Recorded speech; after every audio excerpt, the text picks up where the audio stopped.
Muy buenas noches, que el Señor les bendiga, que hayan tenido un lindo fin de semana, también un bendecido inicio de semana. Bienvenidos a esta transmisión, muchísimas gracias por conectarse.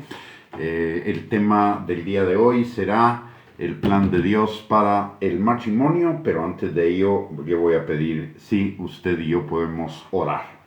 Padre bendito, te damos gracias, Señor, en el nombre de Jesús por este día que tú has hecho, Señor, y que nos has permitido, Señor, gozarnos en ti, además de ser bendecidos, Padre, y tú has dirigido todas nuestras actividades de tal manera, Señor, que todas las cosas que hayamos hecho obren para bien de los que te amamos, Padre. En esta hora, Señor, venimos delante de ti a darte gracias por el privilegio que tú nos das de tener este tiempo, Señor, para escudriñar tu palabra y principalmente, Señor, en un tema tan importante como el matrimonio, Padre. Te pedimos, Señor, que tu Espíritu Santo nos guíe a toda verdad, abra nuestros ojos, abra nuestro entendimiento, abra nuestro corazón y que tu palabra, Señor, quede sembrada en ellos, Señor, y produzca fruto y fruto en abundancia para gloria tuya. Señor, en el nombre de Jesús también te pedimos que tu Espíritu Santo rompa todo yugo, Señor, de mentira, todo yugo de argumento y razonamiento falso que se esté oponiendo al conocimiento tuyo, Señor, y que nos permita llevar todo pensamiento cautivo a la obediencia a Cristo. Muy bien, mis amados hermanos y hermanas, bienvenidos a esta transmisión, que el Señor les bendiga, muchísimas gracias por conectarse. El día de hoy vamos a seguir con nuestro estudio de Mateo, capítulo 5, versículos 31 al 32. Recordemos que hemos estado estudiando el capítulo 5 de Mateo, que es parte del Sermón del Monte, que abarca los capítulos 5, 6 y 7 del libro de Mateo, y que para muchos conocedores de la palabra de Dios, estos tres capítulos son como la constitución del reino de Dios, es decir, contiene los principios esenciales para la vida del creyente en el reino. Y hoy vamos a escudriñar lo que nos enseña la palabra en Mateo capítulo 5, versículo 31 al 32. Dice la palabra: también fue dicho, cualquiera que repudia a su mujer, dele carta de divorcio. Pero yo os digo que el que repudia a su mujer, a no ser por causa de fornicación, hace que ella adultere, y el que se casa con la repudiada comete adulterio. En realidad, esta enseñanza nos va a llevar a cuatro enseñanzas más.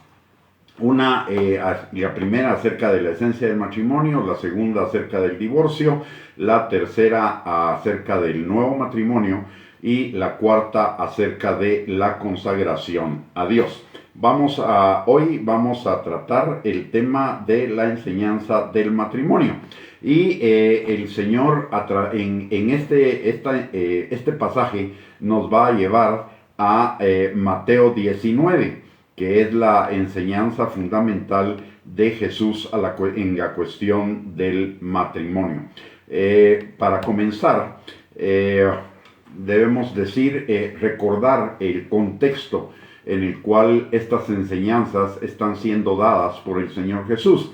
El contexto es que los israelitas, los judíos en ese tiempo, ellos manejaban dos leyes prácticamente. La primera era la ley escrita, la Torá, pero aparte de ello, ellos tenían otra ley que era la ley oral, que posteriormente es resumida, digámoslo así, o escrita en la Mishnah, como en el tercer siglo después de Cristo. Hasta ese momento era una ley oral, y ellos decían, la idea era de los judíos es que esa ley ya había sido dada también a Moisés, pero cuando vemos esa ley realmente es la opinión o la interpretación que muchos rabinos y judíos le daban a los principios de la ley, a los principios de la Torá. A esto es a lo que se refiere Jesús cuando les dice a los judíos que ellos estaban siguiendo tradiciones de hombres y estaban siguiendo mandamientos de hombres y tradiciones de hombres. Y Jesús dice claramente que esos mandamientos de hombres y esas tradiciones de hombres se apartaban del verdadero espíritu de la ley. Y todo este pasaje de Mateo 5 fue enseñado por Jesús para corregir algunas de las enseñanzas que estaban equivocadas en la ley oral. Para poder entender lo que el Señor Jesús nos está enseñando en este pasaje, necesitamos ir a Deuteronomio, capítulo número 24, versículos del 1 al 3. Recordemos que Jesús dijo que Él no vino a abrogar la ley, sino Él vino a cumplirla, y que ni una tilde ni una jota se pasaría de la ley hasta que todo se cumpliera. Es decir, la ley escrita, no la ley oral, sino la ley escrita, la palabra de Dios escrita, los 39 libros del Antiguo Testamento iban a seguir vigentes. En Deuteronomio 24:1 hay una enseñanza acerca del divorcio, que es la que Jesús está tomando como base en este pasaje de Mateo 5, versículo 31 al 32. Dice la palabra en Deuteronomio 24, versículos del 1 al 4. Dice: cuando alguno tomare mujer y se casare con ella, si no le agradare por haber hallado en ella alguna cosa indecente, le escribirá carta de divorcio y se la entregará en su mano y la despedirá de su casa. Y salida de su casa podrá ir y casarse con otro hombre. Pero si la aborreciere este último y le escribiere carta de divorcio y se la entregare en su mano y la despidiere de su casa, o si hubiere muerto el postrer hombre que la tomó por mujer, no podrá su primer marido que la despidió volverla a tomar para que sea su mujer después que fue envilecida, porque es abominación delante de Jehová, y no has de pervertir la tierra que Jehová tu Dios te da por heredad. Entonces, este pasaje es fundamental que lo entendamos para entender la enseñanza de Jesús en Mateo capítulo 5, versículo 31 al 32. Notemos que dice la palabra: cuando alguno tomare mujer y se casare con ella, si no le agradare por haber hallado en ella alguna cosa indecente, le escribirá carta de divorcio. Primero que nada, necesitamos entender acá, en este pasaje, los motivos del divorcio, los posibles motivos de divorcio. Cuando habla de alguna cosa indecente, no se está refiriendo a que la mujer cometa adulterio. ¿Por qué razón? Porque según la ley escrita, si la mujer cometía adulterio, tanto el hombre como la mujer, sorprendidos en adulterio, debían ser apedreados, debían morir por lapidación. Entonces, ¿a qué se refiere alguna cosa indecente? La palabra de Dios nos enseña, por ejemplo, en el libro de Proverbios y en algunas otras enseñanzas de la palabra de Dios, algunas de las cosas que pueden ser tomadas como cosas indecentes. Dice en Proverbios, por ejemplo, que mejor es vivir en el terrado, en la azotea de una casa, que con mujer rencillosa, o que mejor es vivir uno solo que con mujer iracunda. Entonces, un motivo de divorcio es que uno esté conviviendo o uno se haya casado con una persona que resulta ser iracunda, que resulta ser rencillosa. En Proverbios 31, a partir del versículo 10 al 31, cuando habla de la mujer virtuosa, habla de una mujer que cuida el corazón de su marido, guarda el corazón de su marido. Recordemos que el mandamiento en la palabra es en Proverbios 4:23, es que sobre toda cosa guardada guardemos nuestro corazón, porque de él mana la vida. Entonces, una pareja que no guarda el corazón de la otra persona, sino que lo destruye, que lo afecta, entonces también es una causa, es una cosa indecente, que es un motivo también, era un motivo de divorcio. Tenemos el caso también de Milca, cuando David, después de llevar el arca al tabernáculo de David, a la carpa que David había hecho para el arca, después de bendecir al pueblo, va a su casa para bendecir su casa, y resulta que Milca se burla de él. A partir de ese momento, Milca queda estéril y David toma otra mujer. Es el hecho de que una persona de la pareja sea un impedimento para el crecimiento en Cristo, para el desarrollo en Cristo de la otra persona, sea un estorbo para la otra persona, ese también puede ser una causa de divorcio. Finalmente, encontramos también, por ejemplo, déjeme encontrar, ver otro caso que había, ahorita se me fue de mi mente, pero por lo menos ahí tenemos 4 casos. Iracundo, una persona iracunda, una persona rencillosa, una persona que no guarda el corazón de su pareja, una persona que constituye un estorbo, un obstáculo para que la persona pueda crecer en Cristo. Ya me recuerdo otra.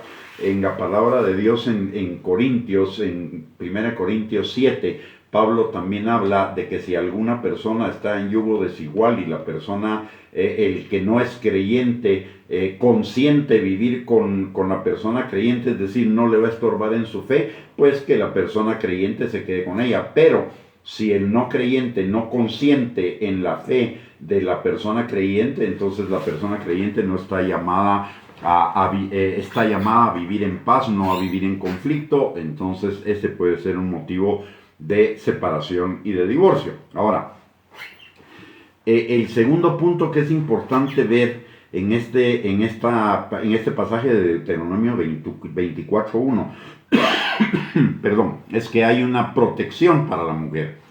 El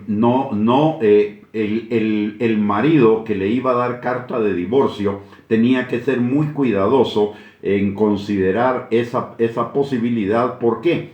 Porque era para protección de la mujer, era una decisión irreversible. El hombre no podía decir me divorcio y si no me va bien en otra relación regreso con la mujer que tenía originalmente, porque dice: pero si la aborreciere el que la tomare por esposa en segundo matrimonio y le escribiere carta de divorcio y se la entregara en su mano y la despidiera de su casa, o si hubiere muerto el postrer hombre que la tomó por mujer, no podrá su primer marido que la despidió volverla a tomar para que sea su mujer. Es decir, los maridos eran los que podían dar la carta de divorcio y los maridos debían pensarlo muy bien porque era una decisión irreversible. Entonces, si tomamos en cuenta estos 2 puntos que están en la palabra de Dios, cuáles son las cosas específicas que serían indecencia y un motivo para el divorcio, y por el otro lado la consideración de que el divorcio era una cuestión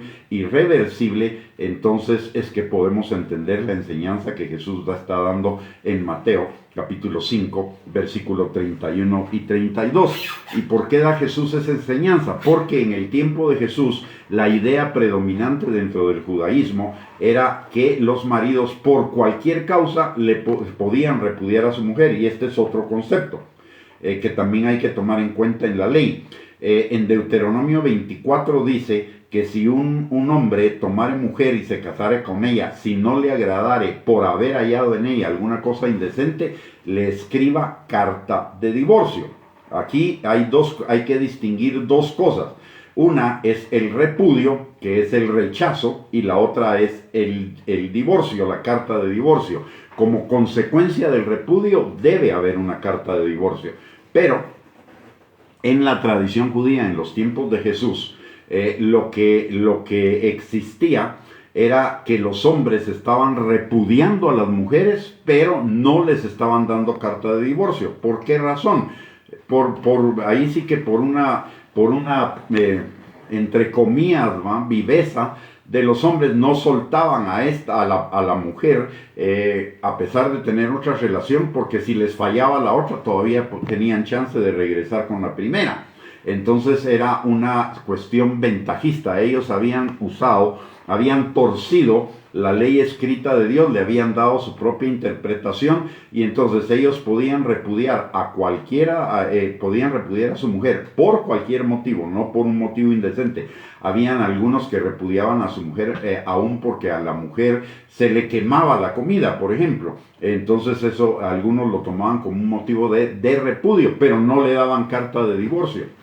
Y había un problema también, que hay que considerar dentro del contexto de la enseñanza de Jesús. En el tiempo de Jesús las mujeres no trabajaban, las mujeres eran totalmente dependientes mientras eran solteras de su padre, y si se casaban eran dependientes de su marido.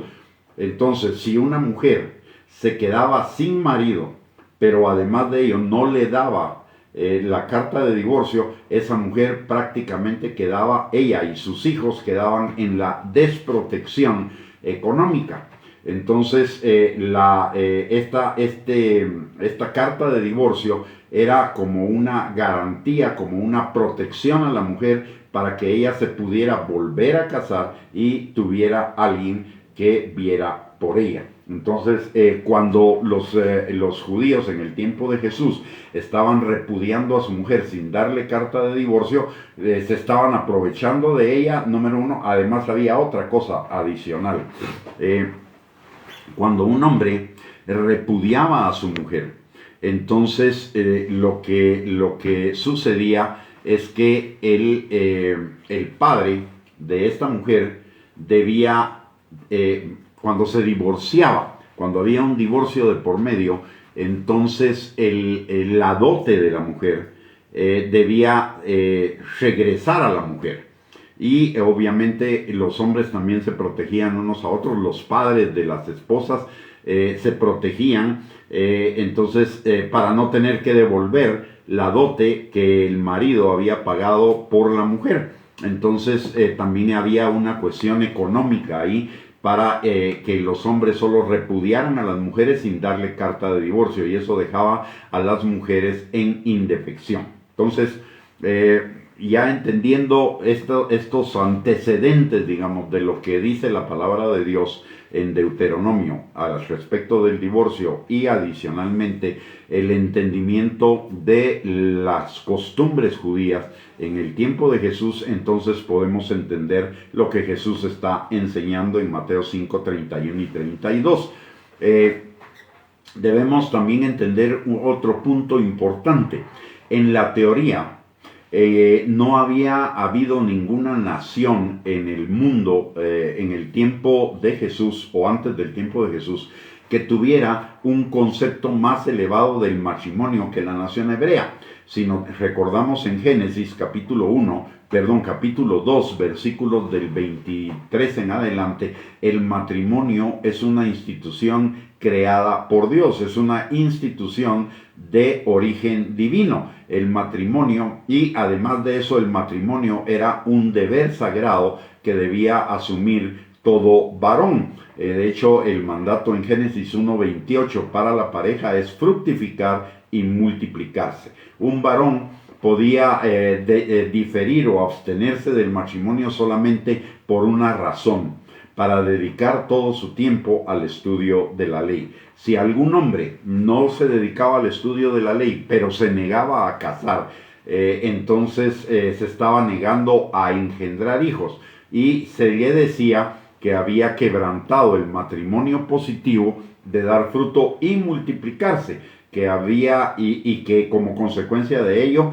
la imagen de Dios en el mundo se había reducido, matando su posteridad. O sea, el matrimonio tal como era concebido originalmente en el judaísmo, en la Biblia, era una institución de carácter sagrado, de carácter permanente, era una institución consagrada al Señor. Pero en la práctica lo que había sucedido es que por la influencia de las naciones que quedaron en la tierra prometida, desobedeciendo a Dios, los judíos, porque Dios les había dicho que sacaran a todas esas naciones de la tierra prometida, porque si no los iban a corromper.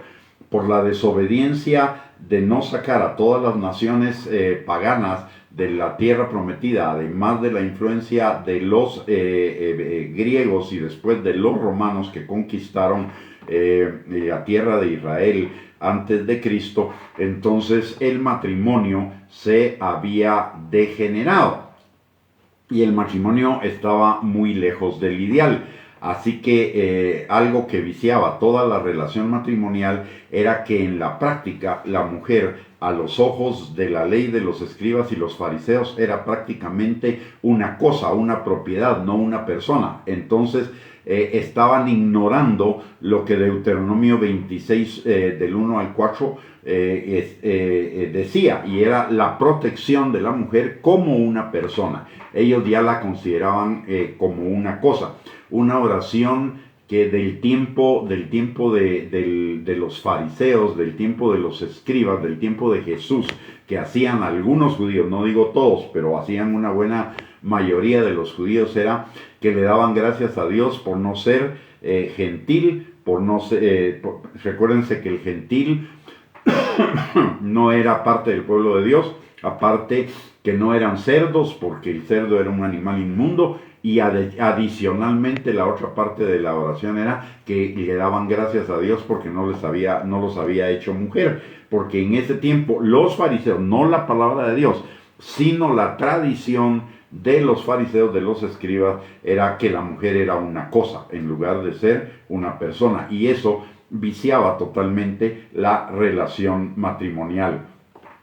Prácticamente la mujer pasaba a ser un objeto propiedad, en principio de su padre, y en segundo lugar de su marido. Virtualmente la mujer no tenía ningún derecho legal, a pesar de que la palabra sí le daba esos derechos. La palabra sí consideraba a las mujeres como personas y como personas valiosas, hechas a la imagen de Dios. De hecho, desde el origen de la mujer estaba el alto concepto, desde el origen de la mujer en la ley escrita estaba el alto concepto que Dios tiene de la mujer. Dice que la hizo a su imagen y semejanza. Y además en la comisión que le da al hombre de fructificar, multiplicarse, llenar la tierra, sojuzgarla y señorear, la mujer comparte responsabilidad con el hombre. Es decir, le da un alto valor, aunque sí establece una diferencia de autoridad, que es una diferencia de responsabilidad. La autoridad que Dios estaba poniendo en el hombre sobre la mujer y sobre su familia era una autoridad para protección, para seguridad, para provisión, para dirección, para enseñanza. No era para que el hombre se enseñoreara de la mujer. De hecho, en ninguna parte de la Biblia hay algún mandamiento de Dios donde implique que la mujer, que el hombre pueda enseñorearse de otro ser humano, y entre ellos de la mujer. Sin embargo, como consecuencia del pecado, el Señor le dice a Adán y a Eva que como consecuencia del pecado, como consecuencia de la corrupción que se había dado por la caída, el hombre se enseñorearía de la mujer, pero no era el propósito de Dios, era la consecuencia del pecado. Y en el tiempo de Jesús, como consecuencia del pecado, la mujer había pasado a una posición simple y sencillamente de cosa, de objeto. Jesús en ese sentido es el primer defensor de los, no le voy a llamar de los derechos de la mujer, pero sí de la dignidad de la mujer. En principio, recordemos que la palabra de Dios nos dice que en Cristo no hay ni varón ni mujer, ni esclavo ni libre, ni gentil ni judío, sino que todos somos uno en Cristo. En segundo lugar, Cristo paga el mismo precio por la redención de la mujer que por la redención del hombre. Y eso es restaurar el equilibrio de la dignidad de la mujer con respecto al hombre. Por el otro lado, también vemos que, por ejemplo, las mujeres eran parte importante en el ministerio de Jesús. Eran las que servían y las que proveían para el ministerio de Jesús. Por el otro lado, a las primeras personas que Jesús se les revela en su resurrección y que son las que creen primeramente en la resurrección, son mujeres. Así que Jesús viene a reformar, a restaurar la dignidad de la mujer. Quienes en algún momento han dicho que la Biblia es machista, realmente no han entendido el espíritu de la ley. el espíritu de la palabra de Dios. El espíritu de la palabra de Dios es que tanto la mujer como el hombre tienen exactamente la misma dignidad, el mismo valor delante del Señor, aunque no tengan las mismas responsabilidades. Y la sujeción de la mujer al hombre desde la perspectiva de la palabra de Dios es una sujeción para ser servida, para ser guardada, para ser protegida, no para enseñorearse de ella. El pecado hace que la sujeción, en muchos casos, hace que la sujeción que Dios estableció para la mujer con respecto al hombre se convierta en un abuso machista, pero ese no es el propósito de Dios. El cristiano debe ser alguien que considere la dignidad de la mujer al mismo nivel de la dignidad del hombre. Entonces, los esposos en el tiempo de Jesús, como hemos mencionado, repudiaban a sus esposas por cualquier causa. La concesión establecida, o más bien la concesión establecía que si las repudiaban, les debían dar carta de divorcio. Jesús dice que el divorcio no es una obligación, el divorcio no es un mandamiento, es una concesión que Dios da por la dureza del corazón del ser humano, por la prevalencia todavía del pecado de la vieja naturaleza en la pareja. Entonces, como una protección a la parte relativamente inocente de la pareja, el Señor da como concesión el que dentro de la pareja pudiera haber divorcio, pero el Señor establece dos diferencias en cuanto al pasaje de Deuteronomio 24, del 1 al 4. La primera diferencia que Jesús establece es que ya no solo el hombre podía dar carta de divorcio, también la mujer. Primero. Pues ya no solo el hombre podía divorciarse, también la mujer, porque dice que si el hombre comete adulterio, pues el adulterio es una causa de divorcio. Y el adulterio antes en la ley, en el Antiguo Testamento, el adulterio era solo por la mujer. Solo cuando la mujer era casada había adulterio y debía haber lapidación, mientras que si era el hombre el que adulteraba, el hombre cometía, si era el hombre casado el que tenía relaciones con otra mujer, lo que cometía era fornicación y eso no era causa de lapidación. ¿Y por qué? ¿Por qué la ley escrita de Dios establecía que el adulterio era por la mujer? Porque la descendencia judía es por la mujer, no por el hombre. Es la mujer la que debe ser judía para que los hijos sean judíos. Que el hombre sea judío y la mujer sea gentil no hace a los hijos judíos. Los hijos de mujer judía con hombre gentil sí son judíos, pero los hijos de un hombre judío con una mujer gentil no son judíos. Recordemos que Dios le dice claramente a Abraham que por Isaac le sería dada descendencia, no por Ismael. ¿Y quién era Isaac? Isaac era el hijo de Sara, el hijo de la promesa. O sea, la promesa era por la mujer, no por la descendencia del hombre. Así que por eso la Biblia protegía la integridad, digamos, de la descendencia de Abraham a través de que la mujer no cometiera, la mujer era la que cometía adulterio y debía ser lapidada porque había violado el que su descendencia fuera la descendencia abrahámica. Entonces, Jesús, si vamos nuevamente a Mateo, capítulo 5, versículo 31, debemos ver algo aquí muy claramente. Mateo 5, 31 al 32 dice: también fue dicho, cualquiera que repudie a su mujer, dele carta de divorcio. Pero yo os digo que el que repudia a su mujer, a no ser por causa de fornicación, hace que ella adultere. Y el que se casa con la repudiada comete adulterio. ¿Por qué? porque solo había repudio y la ley establecía que el repudio debía concretarse en una carta de divorcio. No era suficiente solo el repudio, debía haber una carta de libertad, de tal manera que si solo repudiaban, esa mujer seguía siendo una mujer casada. Y si ella era repudiada porque ya había cometido adulterio, entonces dice: el que repudia a su mujer, a no ser por causa de fornicación, hace que ella adultere. ¿Por qué? Porque si ella había fornicado anteriormente, ella ya era una mujer adúltera. Pero dice también: el que se casa con la repudiada comete adulterio. ¿Por qué? Porque se estaba casando con una mujer que aún no era soltera, con una mujer que aún no estaba divorciada. Entonces esa mujer seguía siendo la esposa del otro, y por lo tanto el segundo que se juntaba con ella o que tenía relaciones con ella cometía adulterio. Esto es lo que está diciendo la palabra. Entonces lo que Jesús está corrigiendo acá es que si la mujer, si el hombre repudiaba a su mujer, debía darle carta de divorcio.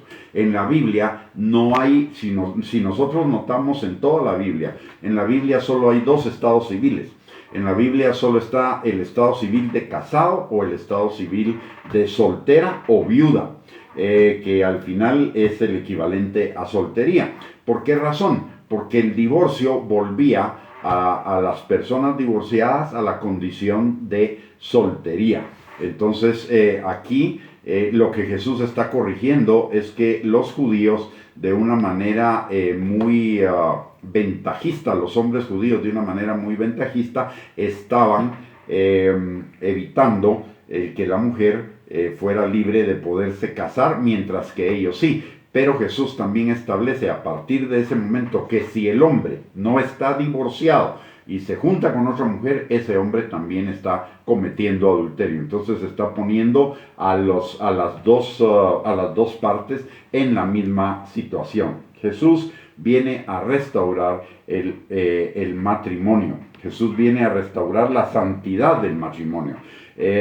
Retomaba los fundamentos establecidos por Dios para el matrimonio acerca de la unión permanente del esposo y de la esposa. Si vayamos al pasaje que amplía el concepto de Jesús sobre el matrimonio en Mateo capítulo número 19, en el versículo, ahorita le digo, en el versículo número 1 dice la palabra: aconteció que cuando Jesús terminó estas palabras, se alejó de Galilea y fue a las regiones de Judea, al otro lado del Jordán.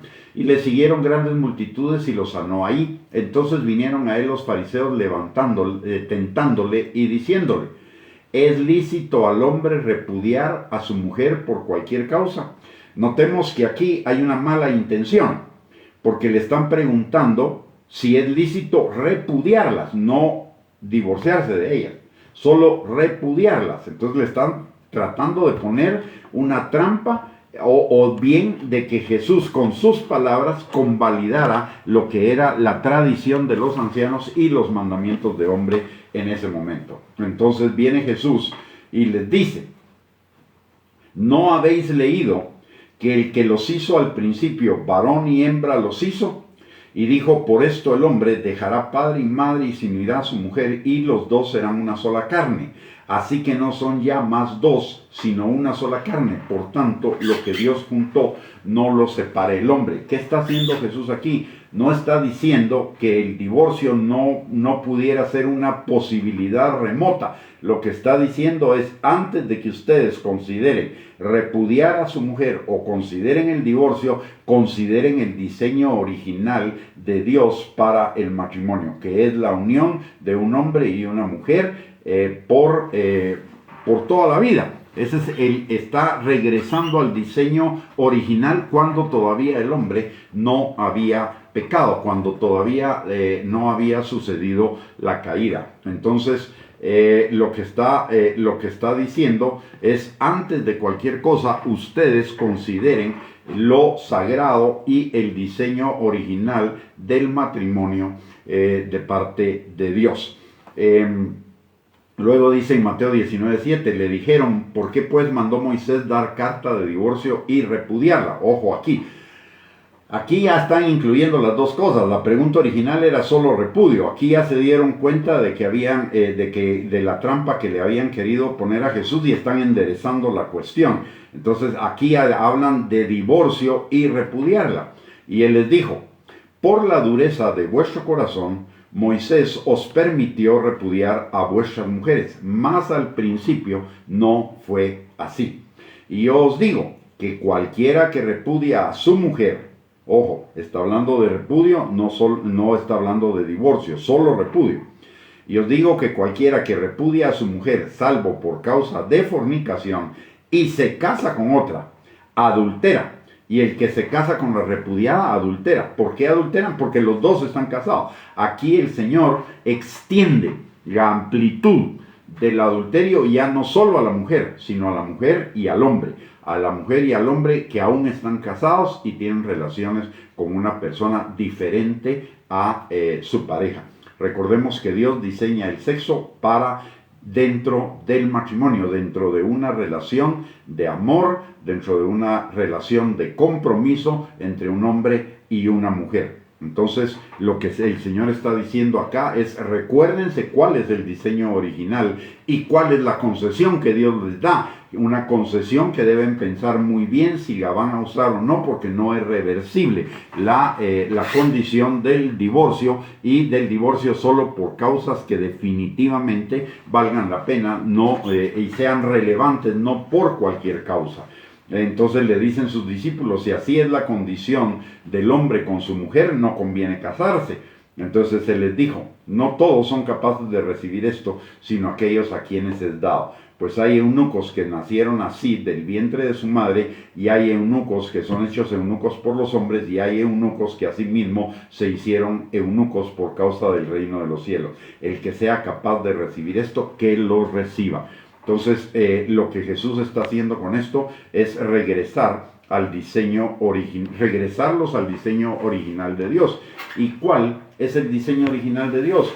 El diseño original de Dios es que una pareja, antes de tener relaciones sexuales, antes de consumar esa unión con la sexualidad, sean personas que estén unidas en su espíritu, en su alma y finalmente en su cuerpo. Recordemos que la palabra de Dios dice en Mateo capítulo 5, en 1 Tesalonicenses 5:23, que el ser humano es espíritu, alma y cuerpo. Por lo tanto, si van a ser uno, necesitan ser uno en su espíritu, en su alma y en su cuerpo. Cuando la Biblia dice no se unan en yugo desigual, lo que está diciendo es no se unan con alguien que no tenga el mismo espíritu que ustedes, es decir, con alguien que no tenga el Espíritu Santo, con alguien que sea incrédulo, porque no tiene nada que ver la incredulidad con la fe, no tiene nada que ver. Recuérdese que los incrédulos son hijos del diablo, los creyentes son hijos de Dios, no tiene nada que ver Belial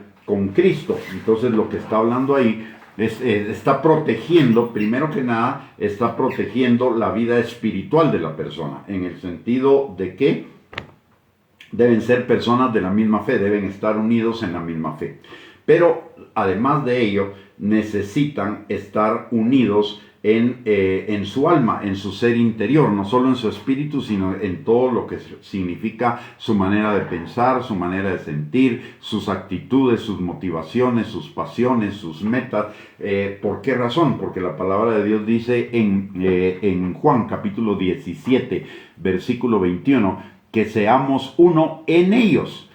Seamos uno en Cristo y seamos uno en el Padre, así como ellos dos son uno, que nosotros seamos uno. Entonces, para poder ser uno, necesito morir a mí mismo, necesito morir a mi ego, necesito morir a la vieja manera de vivir, a la vieja manera de pensar, necesito ser uno en Cristo. Entonces, primero va la unidad espiritual, después va la unidad del hombre interior o del alma, como diríamos, y finalmente esa unidad se concreta en la unidad sexual. Entonces Jesús está reordenando la cuestión del proceso para llegar al matrimonio y está reordenando la valoración del matrimonio. Lo que estaban viviendo en el tiempo de Israel es lo mismo que de alguna manera estamos viviendo hoy. Se toma muy a la ligera lo del matrimonio y se toma como, bueno, voy a casarme y si me va bien, pues bueno, y si no, pues dejo a la otra persona. Es más, ahora ni siquiera se quieren casar. Ahora quieren vivir en lo que se llama la unión libre. ¿Por qué? Porque si no me funciona, entonces simple y sencillamente no tengo que firmar papeles, no tengo que firmar nada y dejo a la otra persona.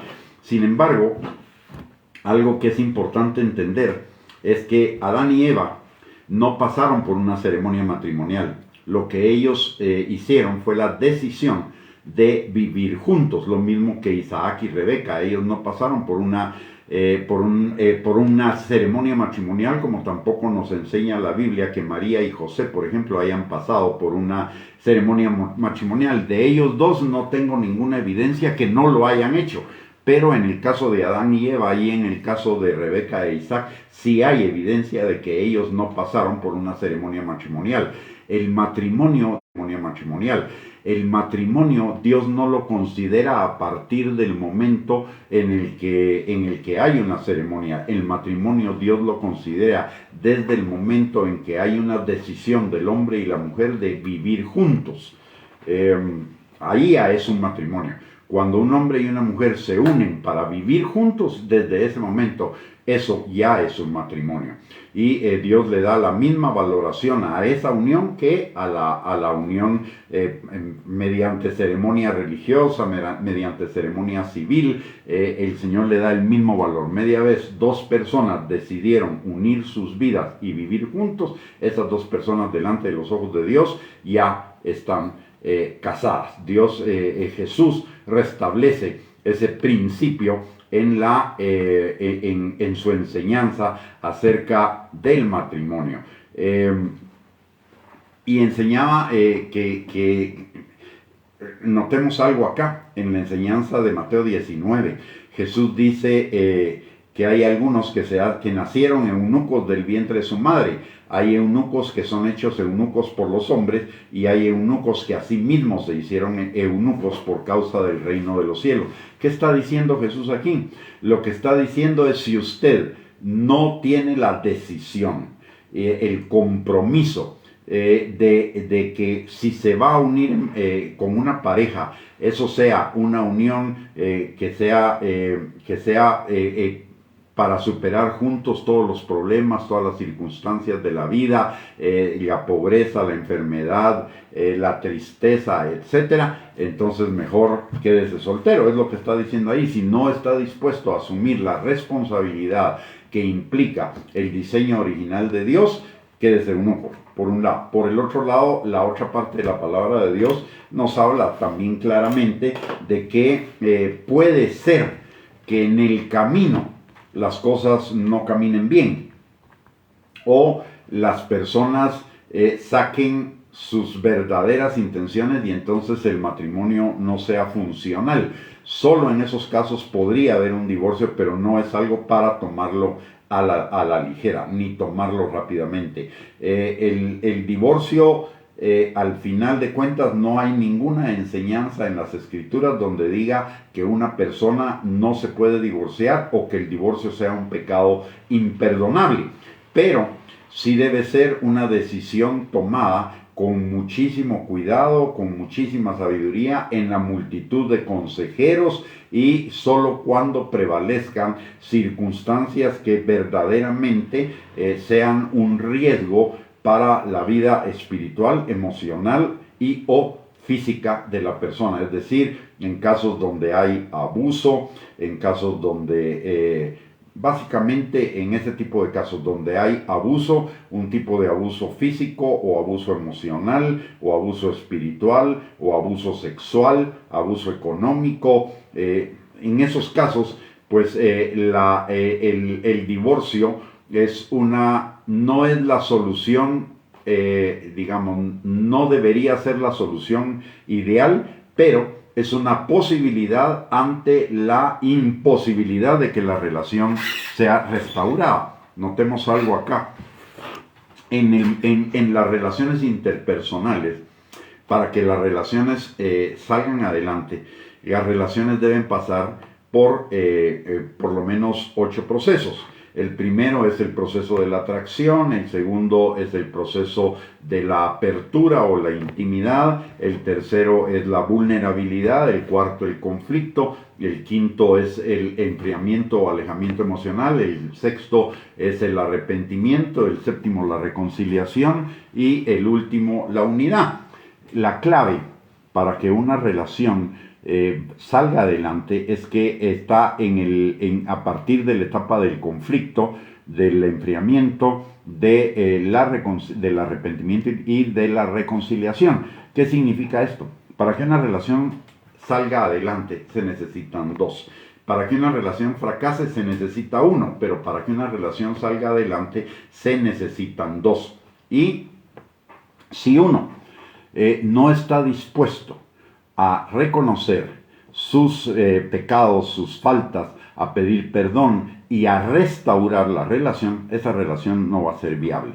Entonces, en ese momento es cuando una relación matrimonial podría considerar la posibilidad del divorcio, pero es cuando no hay la intención de restauración, de reconciliación, de arrepentimiento de una de las dos partes. La otra parte no está obligada a andar en yugo desigual y por lo tanto puede haber una separación y un divorcio en esos casos, exclusivamente en esos casos.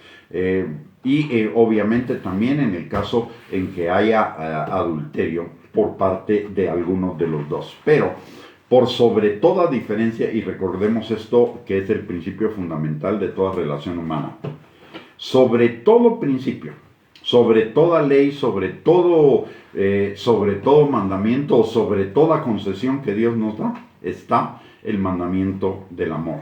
La palabra de Dios dice claramente que sin amor no somos nada, no tenemos nada, no podemos nada. Entonces, siempre debe ir el amor por delante.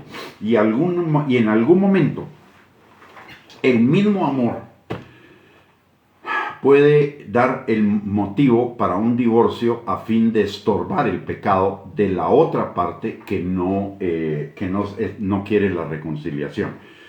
No está dispuesto a la restauración, a la restitución, por lo tanto al arrepentimiento y al cambio. Entonces, en ese momento, por amor a esa persona y por amor a lo que Dios, por amor a mí mismo, entonces para estorbar el pecado del otro, entonces podría considerar la posibilidad del divorcio. Pero por sobre ello, recordemos que debe ir el amor.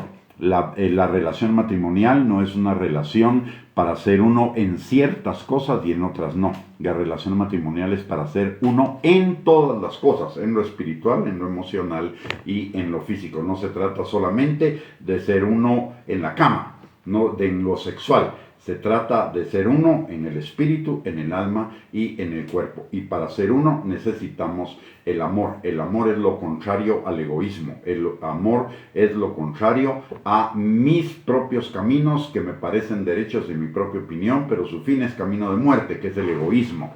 Entonces, para que haya una relación una relación matrimonial exitosa, una relación matrimonial al estilo de Dios, necesito que el amor vaya por delante. El divorcio no debe ser nunca una opción en el matrimonio, a menos que se hayan agotado todas las demás posibilidades de restauración, restitución, arrepentimiento y reconciliación.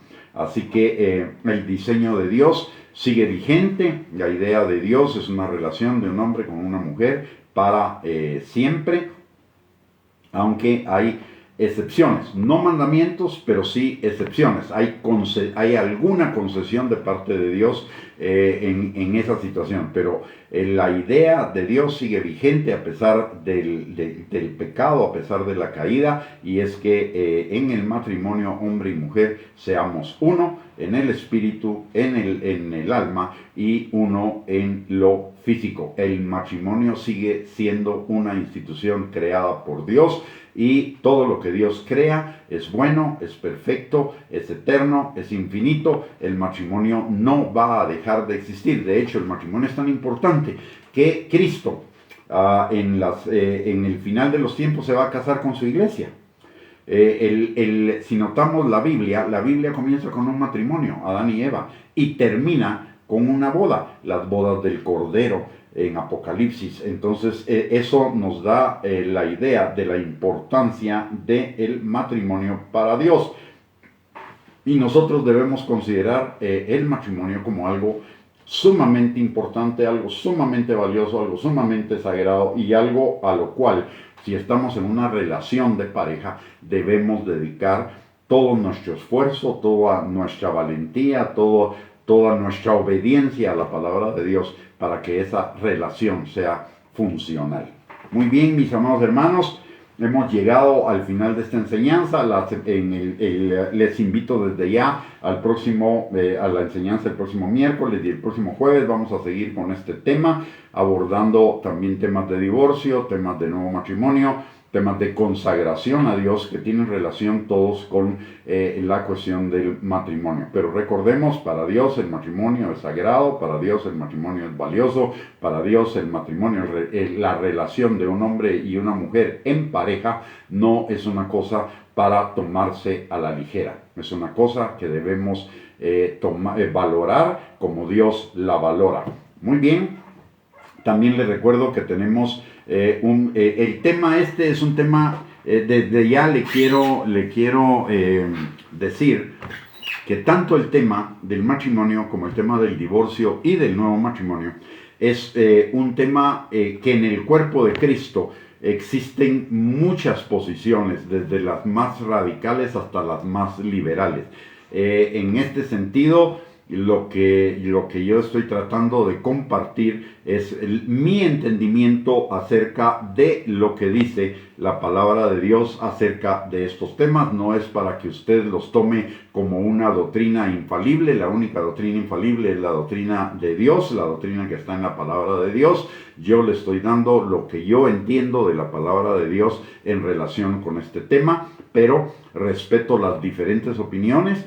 No es para entrar en polémica. Cada uno, dice la palabra en Romanos capítulo 8, versículo 14, que los hijos de Dios somos guiados por el Espíritu Santo. En estos temas nosotros debemos ser guiados por el Espíritu Santo, fundamentalmente, y el Espíritu Santo nos va a guiar por la palabra de Dios. Así que terminamos la enseñanza del día de hoy. Le voy a pedir que me acompañe. Y les espero para el próximo miércoles a las 8 de la noche, y el próximo jueves también a las 8 de la noche vamos a continuar con esta enseñanza de Jesús, a tratar de escudriñar más profundamente estas enseñanzas de Jesús que son tan importantes para nuestra vida. Así que le voy a pedir que me acompañe a orar. Padre bendito, te damos gracias, Señor, en el nombre de Jesús, por esta noche, por el privilegio, Señor, que nos has dado de poder escudriñar tu palabra, Señor, en un tema que es tan importante, Señor, pero también tan controversial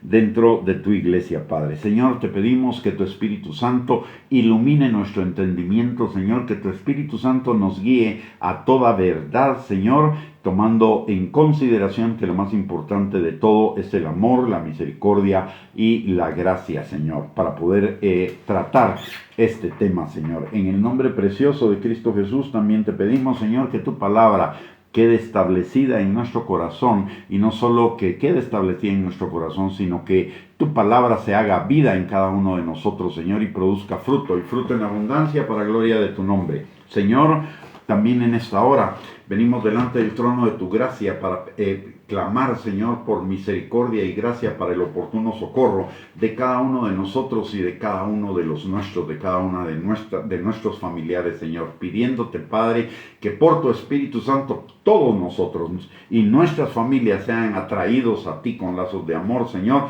independientemente de cuál sea el estado de su relación contigo hoy, Señor. Atrae a los que están lejos, a los que están cerca, Señor, y a cada uno de nosotros. Perfecciónanos, afírmanos, establécenos en tu palabra, en ti, Señor, para que seamos esa novia limpia, pura, sin mancha, sin arruga, que tú estás preparando para las bodas del Cordero. Señor, también te pido en el nombre de Jesús que tú bendigas a cada una de las personas que se han conectado a esta transmisión o que la van a ver posteriormente, Señor, que tu Espíritu les guíe de tal manera, Señor, que sus vidas vayan como la luz de la aurora en aumento, que toda la obra de sus manos sea bendecida y que todo lo que hagan, Señor, sea para la gloria tuya y tenga abundante cosecha. Te lo pido, Señor, en el nombre precioso de Cristo Jesús. Amén y amén. Muy bien, mis amados hermanos, muchísimas gracias por conectarse, que el Señor les bendiga, un privilegio el que se hayan conectado, muchísimas gracias, que tengan una linda noche, les mando un abrazo y primeramente Dios, si Dios lo permite, el próximo miércoles a las 8 de la noche nos volvemos a reunir para seguir escudriñando la palabra de Dios. Bendiciones, que tengan una linda noche, un abrazo para todos.